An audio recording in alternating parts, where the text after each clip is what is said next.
sifatnya mudah terurai di alam seperti sisa makanan, daun-daunan atau ranting pohon. Sampah organik bisa dimanfaatkan menjadi pupuk kompos. Nah, jadi kita bisa membuat pupuk kompos dari sampah-sampah tersebut. Tadi ya, makanan, daun-daunan dan ranting pohon bisa dibuat pupuk kompos. Selanjutnya, sampah anorganik. Sampah yang sifatnya lebih sulit diurai di alam seperti sampah plastik dan kaleng. Sehingga jika dibiarkan menumpuk dalam waktu lama akan menyebabkan banjir dan merusak ekosistem alam kita. Ternyata tadi ya, kaleng, sampah botol-botol plastik ya tidak bisa didaur ulang. Cuman bisa didaur ulang ya dari pabriknya langsung. Selanjutnya sampah kertas.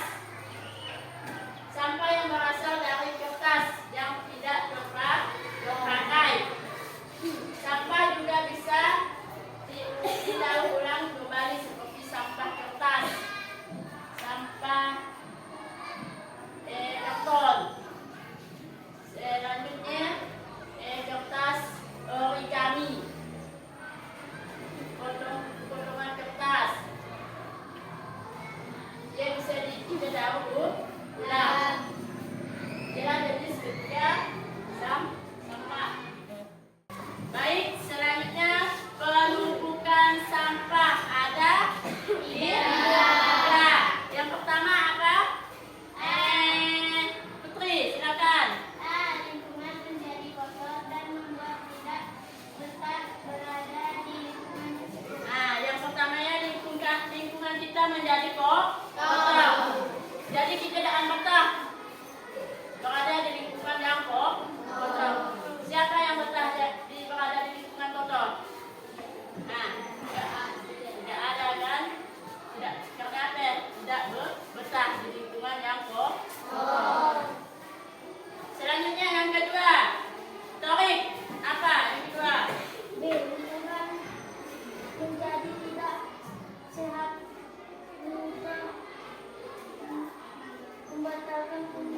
mendatangkan penyakit seperti demam berdarah. Nah, yang kedua ya lingkungan menjadi tidak sehat, mudah menyebabkan penyakit seperti demam berdarah.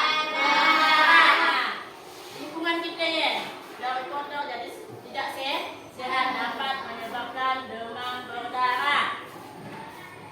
Ya bahaya demam berdarah. Selanjutnya yang ketiga, apa ya?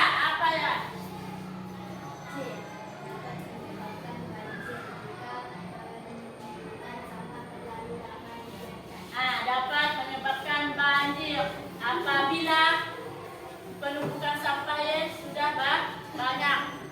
Dia dapat menimbulkan banjir. Selanjutnya, pemanfaatan sampah. Sampahnya bisa kita jual seperti kardus. Kita bisa menjual kembali. Nah, kayak botol-botol bisa kita jual. Seperti botol plastik, kaca bisa kita jual. Dan kita daur ulang kembali pun bisa. Seperti botol plastik. Untuk memperindah lingkungan kita atau ruangan kita. Selanjutnya, ini akan kita buat hari ini. Ini contoh dari kertas origami. Ada yang tahu kaligrafi apa ini? Yang kedua, Muhammad. Jadi dia terbuat dari kertas origami. Terima kasih Pak telah meluangkan waktunya. Saya mau minta izin kepada Bapak untuk membuat P5 di sekolah ini. Saya ingin membahas tentang pelaksanaan program P5 di sekolah ini, Pak. Tentu saya siap untuk berbagi informasi mengenai program P5 di sekolah. Apa yang menjadi tujuan utama dari pelaksanaan program P5 di sekolah ini, Pak? Tujuan utama program P5 di sekolah ini adalah untuk memperkuat karakter siswa sesuai dengan nilai-nilai Pancasila. Kami ingin menanamkan nilai-nilai seperti gotong royong, kemandirian, dan rasa peduli sejak dini agar siswa menjadi individu yang berakhlak mulia. Bagaimana, Pak, P5 diterapkan di sekolah ini? P5 kami terapkan melalui perbedaan berbasis proyek. Misalnya siswa melaksanakan proyek tentang pengelolaan sampah, di mana mereka belajar memilih nilai yang memilih sampah organik dan non organik.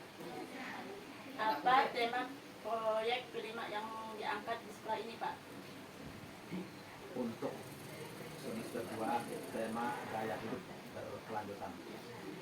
Temanya sama, Pak, dengan P5 yang akan saya buat, terutama sampah ini kan masalah yang tidak pernah putus di sekolah. Jadi siswa belum memiliki kesadaran akan pentingnya buang sampah. Jadi ketika sampah sudah dibuang, ada lagi sampah sehingga sampah berserakan di halaman sekolah kita. Untuk itulah saya ingin membuat P5 tentang pengolahan sampah menjadi barang berguna agar siswa sadar bahwa sampah bisa dimanfaatkan dengan baik, Pak. Kami memastikan bahwa siswa berperan aktif dengan memberikan kebebasan mereka untuk memilih subtema atau ide dalam proyek. Contohnya, saya mengadakan proyek tentang lingkungan. Siswa sendiri yang memilih apakah mereka ingin fokus pada penghijauan atau pengolahan sampah. Bagaimana dampak yang sudah terlihat dari pelaksanaan P5 ini, Pak? Dampaknya cukup positif. Anak-anak menjadi lebih peduli terhadap lingkungan, lebih mandiri dan terampil bekerja sama dalam kelompok. Selain itu, mereka juga lebih mengenal budaya daerah mereka. Apa harapan Bapak untuk keberlanjutan program P5 sekolah ini, Pak? Saya berharap program P5 dengan terus berjalan dengan dukungan dari seluruh elemen, termasuk guru, orang tua, dan komunitas. Harapan kami, P5 menjadi bagian penting dari budaya sekolah yang membentuk siswa tidak hanya cerdas secara akademik, tapi juga berkarakter sesuai nilai-nilai Pancasila. Terima kasih, Pak, atas jawaban dan waktu Bapak yang telah diberikan kepada saya. Informasi ini sangat bermanfaat. Apakah ada hal lain yang ingin Bapak sampaikan terkait P5 ini, Pak? Saya hanya berharap program ini terus didukung oleh semua pihak agar siswa mendapatkan pengalaman belajar yang bermakna. Dan terima kasih juga atas perhatiannya. Terima kasih, Pak. Terima kasih, Bu, telah meluangkan waktunya. Saya ingin mendiskusikan pengalaman Ibu tentang pelaksanaan P5 di sekolah ini, Bu. Ya, tentu saja saya senang berbagi pengalaman terkait program P5 ini. Bagaimana, Bu, memahami tujuan dari program P5 ini? Menurut kami, tujuan utama dari P5 adalah membentuk karakter siswa sesuai profil pelajar Pancasila. Program ini bertujuan untuk mengembangkan nilai-nilai seperti gotong royong, kreativitas, kemandirian, dan rasa peduli terhadap lingkungan. Apa saja proyek P5 yang pernah dilaksanakan di kelas yang Ibu ajarkan? Untuk di kelas saya, salah satu proyek P5 yang dilaksanakan adalah proyek lingkungan sehat, yaitu temanya gaya hidup berkelanjutan.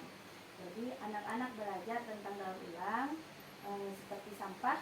Jadi proyek ini tidak hanya mengajarkan teori tetapi juga praktik langsung.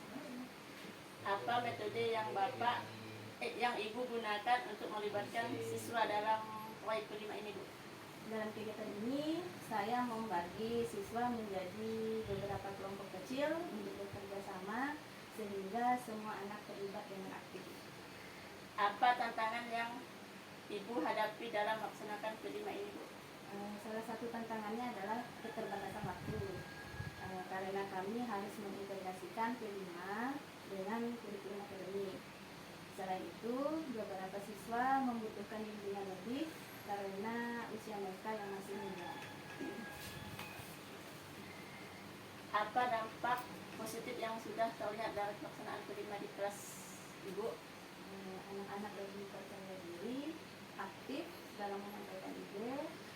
Selain itu, mereka juga menunjukkan kepedulian yang lebih besar terhadap lingkungan dan teman-teman yang lainnya. Apa harapan Ibu terhadap pengembangan program kelima di masa depan, Bu? Saya berharap P5 dapat terus disempurnakan, terutama dari segi dukungan fasilitas dan pastinya pelatihan guru. Jadi kami juga berharap program ini menjadi lebih integrasi dengan kegiatan sekolah lainnya. Terima kasih, Bu, atas penjelasan dan waktu yang telah Ibu berikan. Informasi ini sangat membantu saya untuk memahami pelaksanaan kelima sekolah ini, Bu. Apakah ada hal lain yang ingin disampaikan terkait kelima ini, Bu? Yang saya sampaikan, saya berharap untuk semua pihak, termasuk pemerintah dan masyarakat, harus mendukung program ini. Dengan begitu, P5 dapat memberikan manfaat yang maksimal bagi siswa. Saya ucapkan terima kasih kembali. Terima kasih, Bu. Ibu akan membagikan kertas LKPD-nya tentang kaligrafi Allah dan Muhammad. Masing-masing mendapatkan kertas. Ibu bagi menjadi 4 kelompok. Kelompok 1, kelompok 2, kelompok 3, kelompok 4. Masing-masing mendapatkan kaligrafi.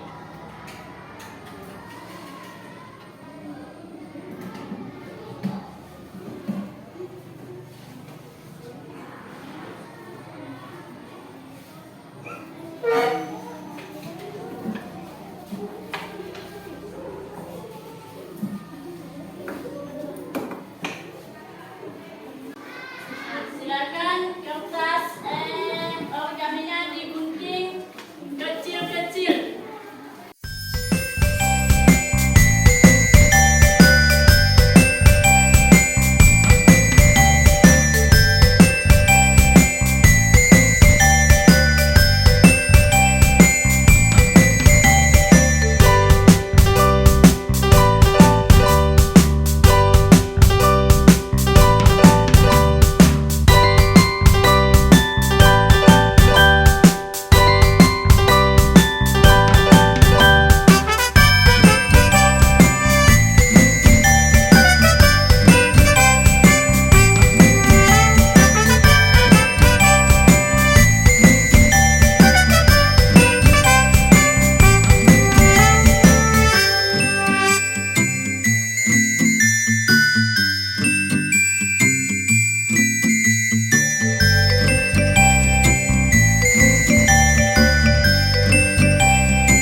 kelompok 1 presentasi kami yaitu kaligrafi Allah.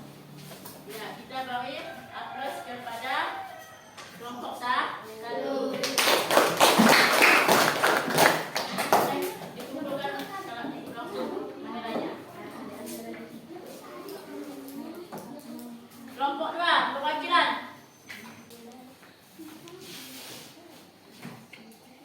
Inilah hasil kelompok kami, kelompok 2 kaligrafi Muhammad. Ya, kita beri aplaus kepada kelompok 2. Ada nilai Bu dan nilai. Selanjutnya kelompok 3, perwakilan kelompok 3, Zulfi maju.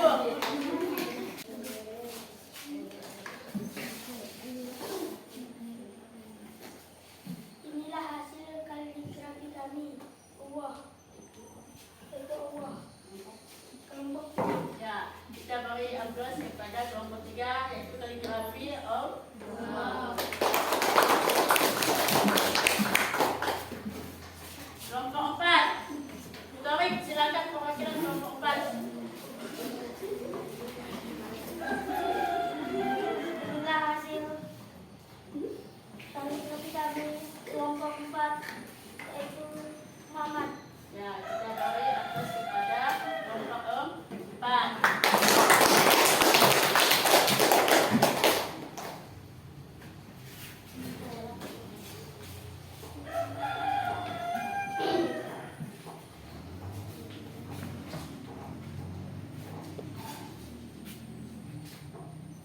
Baik, kesimpulan hari ini sampah kertas origami dapat dimanfaatkan menjadi barang berguna untuk kerajinan tangan kita.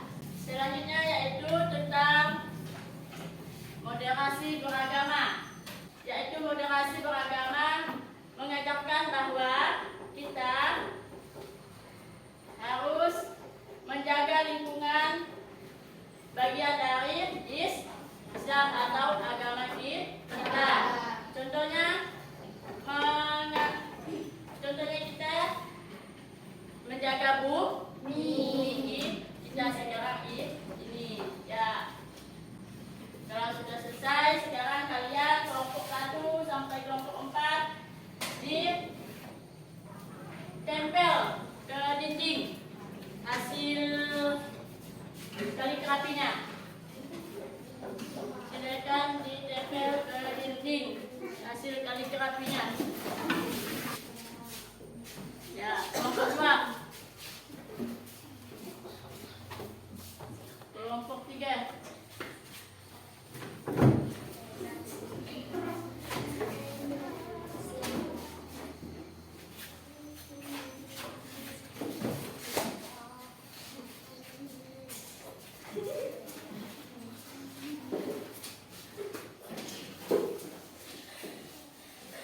Selanjutnya kelompok 4, silakan di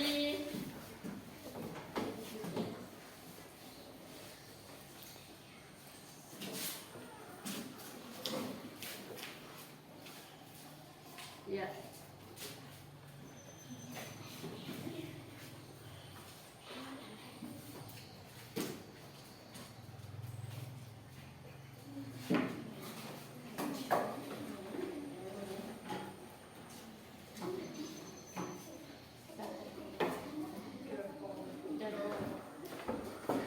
Ya.